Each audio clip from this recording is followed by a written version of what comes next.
Okay, so then on page 88, we're talking about charting and recording dental anomalies. I'm probably saying that wrong. Anomalies. I'm from Alabama. So,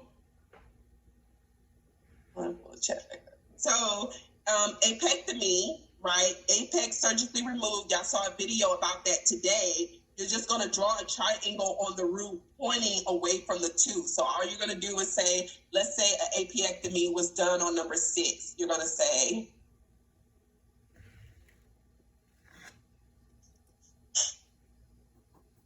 my triangle look crazy, y'all, but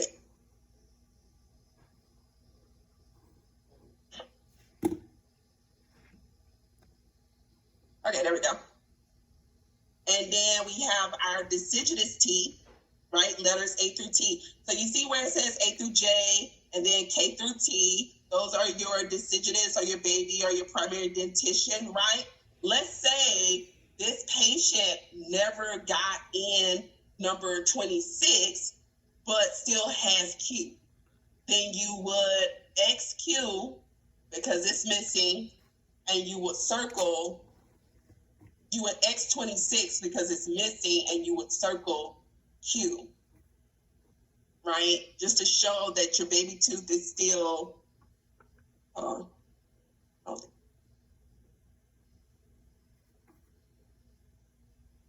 yeah. You would circle Q, showing that Q is still being retained. Don't exit, just circle it. You wouldn't exit because you actually get this tooth as a primary tooth. Some of your teeth you don't get as primary teeth. So like you don't have primary wisdom teeth, right? So that one you would X. But for this one, you wouldn't exit because you actually get this tooth as a primary tooth. You would just circle Q. Sorry about that, y'all. And then supernumerary teeth, right? I showed y'all an image of that. It's extra teeth. You would put an outline of the tooth location and then insert S in location forensic chart. So let's say you had a supernumerary tooth between 4 and 5. So you would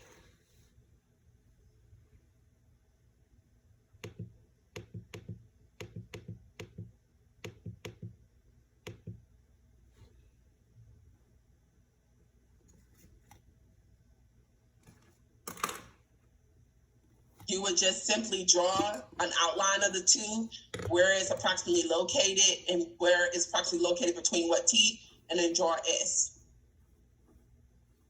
And then drifted teeth. We saw an image of that, right? So teeth move towards space of extracted tooth. Draw arrow from number of drifted tooth and arrow point towards drifting direction. So let's say number 31 is missing. So we have an X on the root because it's a missing tooth. And then 32 starts to drift, where it's going to drift leisurely towards the missing area. So you're just going to draw an arrow from there to here, showing that it's drifting. I'm sorry, from the numbers. So just make sure.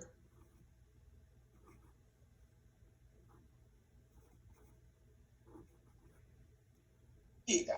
To here. Go ahead. So I found this really nice PDF. If you want to check it out, what you're showing is exactly on slide 28. Yeah, no, that's for y'all. Okay. I'm going through it with y'all. I'm going to draw it out. Y'all draw it out as I go. But email that to your classmates or message it to all of them so they'll have that link to go over this afternoon when y'all are finished with school and y'all are going over the lesson. Okay. Okay. But thank you for that link. That's perfect. Go ahead and send that out to them so they can have it to look over. Don't forget about Google Classroom and all of that stuff as well, which has stuff on there for y'all to use. But definitely take a look at that, everyone. Thank you. And then retained root. A horizontal line on root showing retention level, X missing area, if extraction indicated, 2 parallel lines through retained tip. So What that means is that, okay, a retained root is, let's say we retain the root of number 13, right? And we only retain this much. Well, we're going to put an X on the rest of it, right? That shows that the rest of that tooth is gone. Let's say we retain this root, but it's recommended extraction. Then we're going to do our vertical lines on this root that's left. Does that make sense?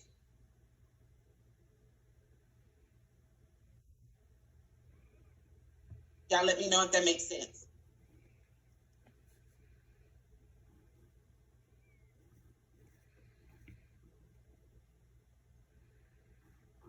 Okay. Okay, good. Okay, so let's talk about the fractured tooth. We're going to trace a jagged fractured line placed in relative position on the crown or roots affected. So let's say there is a fracture on number 8 because somebody got hit in the mouth, right? And we got a fracture on the root. Oh, what fracture? I mean, what type of fracture is that? Yeah, exactly, Lavoy. It's 4, right? If it's evolved in the root, it's a 4. So you see my little jagged line? Let's say number 7 and 8 jagged up. Oh, I'm sorry. Hold on. Let me make it jagged.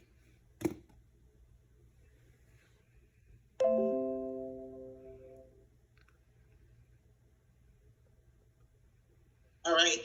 Now let's say you have 7 and 8. Both the roots are fractured, and you also have the incisal, mesial, lingual portion fractured off, right?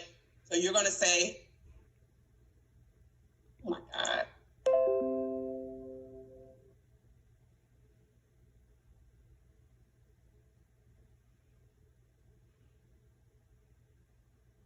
Right.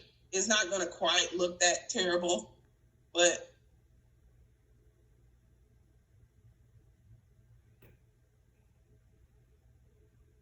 a little bit. The point is, it should be like a jagged little line, right? Like that.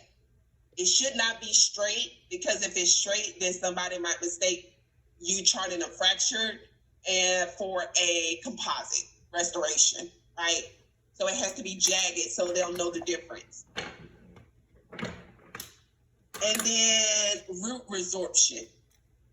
So root resorption is basically when the root is being broken down and basically disappearing. It's going away, right? So you'll draw a vertical line from the crown towards the apex, showing the extent of the filling.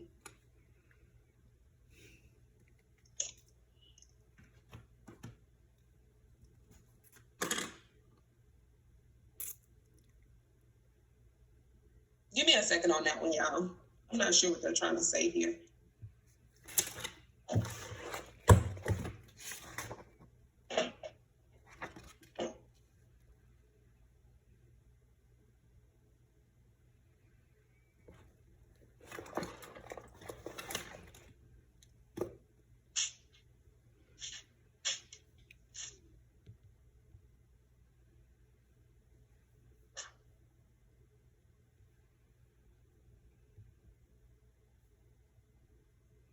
I'm going to find an image for y'all for root resorption. I'll do that last. So page 89, where it talks about periodontitis and alveolar resorption, estimate of damage is made after a complete clinical and radiographic examination. Draw a continuous line at the proper level across the roots of the teeth to indicate the extent of the gingival recession. Another continuous line at level across roots of alveolar resorption. What it's talking about is bone loss, and you need to chart the extent of the bone loss. So in order to show the extent, you have to show where the natural line is, right? So let's say there is some periodontitis and alveolar resorption around 27 to 23, right? Let's say 26 to 24. So you're going to start at 27 because that's where the natural line is and it hasn't been resorbed. So you'll take the line across. It's basically, I'm sorry, y'all. I'm at the incisal edge. Give me a second. Let me erase this. Okay, so you'll start at the CEJ, right? And bring your line across. That's where it should naturally be, right? Because you want to take it out past it so you have the natural, where the natural line should be. Now, you're going to go from this natural line to where the actual resorption is. So let's say the natural line is here, and then you start to see the resorption here, the highest point being here, and then it coming back up to the natural line. Now I can see where that alveolar resorption has happened.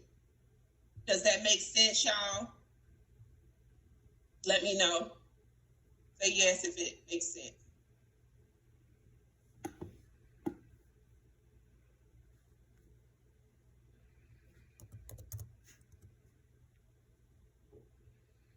Okay. And then the periapical abscess, right? The abscess is an open circle for accurate shape and size, outline apex of root. So let's say I have a periapical abscess on number 20. What I'm going to do is I'm going to come in and I'm going to draw about how big, let's say it shows up on x-ray like this. That's my periapical abscess.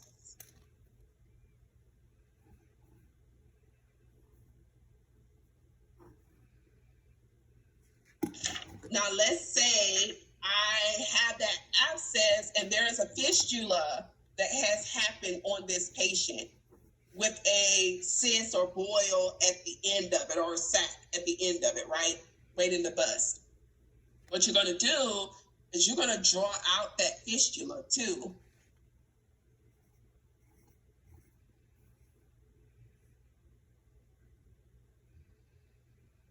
So you're going to say,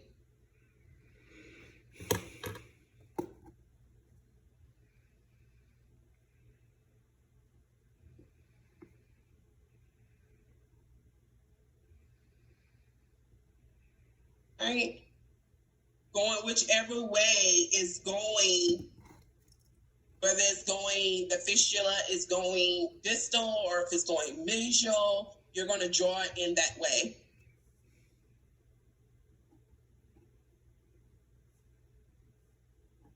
Frederick, unmute your mic. I don't understand your question. So with the periodontitis and alveolar resorption. Oh damn! I can't read. Resorption. You're okay. So basically, when you said like you draw like the gum line, it's just basically showing like the space that is missing. Okay, so I see what your question is. It's not that it's space, it's showing bone loss. Because they very well may still have gums coming up, covering that area. But when you look on the x-rays, you realize they have a bit amount of bone loss. Oh, so the space is bone loss, not necessarily like the gingiva. Exactly. You may not necessarily can see it clinically, but x-rays you see it, right? They would have to have gum recession as well for you to be able to see it clinically. Okay. Oh wait, I have one more question while I'm here. In the, let's say like for your wisdom tooth, like tooth one, right? You said that if there's like what's the word? If it's erupted. So if it's erupted, you'll have like that line from the root all the way like number one where it is right there, like on yes. One. Yes. But, so let me draw it a little bit better, like that. Right. So therefore, if it's that's erupted, obviously that will also need to be extracted. How would you like annotate that? like would it then draw like the 2 lines to indicate that it needs to be extracted? And so you're gonna draw one and the other. You won't draw them on top of each other. So if this is recommended for extraction, there's no need for you to draw partially erupted. You're just gonna draw the recommended extraction, which is the 2 vertical lines, the railroad tracks, onto number 1. Oh, okay. The reason why we're putting it as partially erupted because we're not recommending for extraction. So we want to notate what condition it's in because it is partially erupted. Okay, that's what I wanted to know. Thank you. You're welcome. Okay. Okay, let me see real quick if I can find a good image of the root resorption.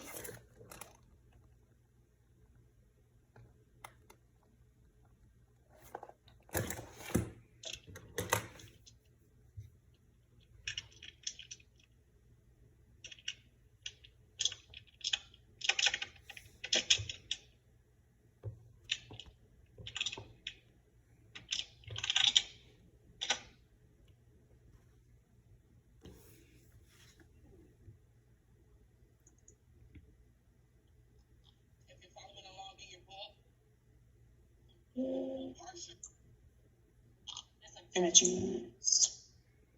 You'll find in patients that have which is going to close the surface position of it. Let's say it was a temporary restoration and it touched the facial surface. Second. Let's say they said, okay, we're recommending number 16 for extraction, right? First of all, it hasn't been done yet, so it has to be done in box 1. And we're going to take. I can't seem to find a good root resorption charting image. General charting. Root resorption.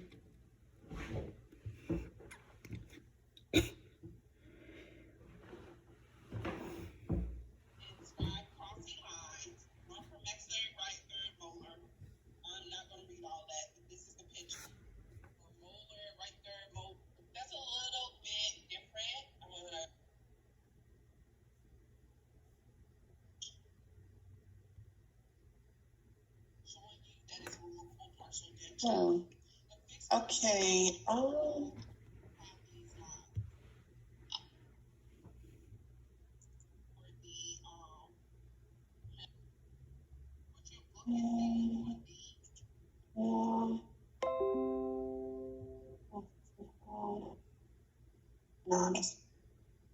Okay, yeah, I'm gonna have to find an image and then I'll post it on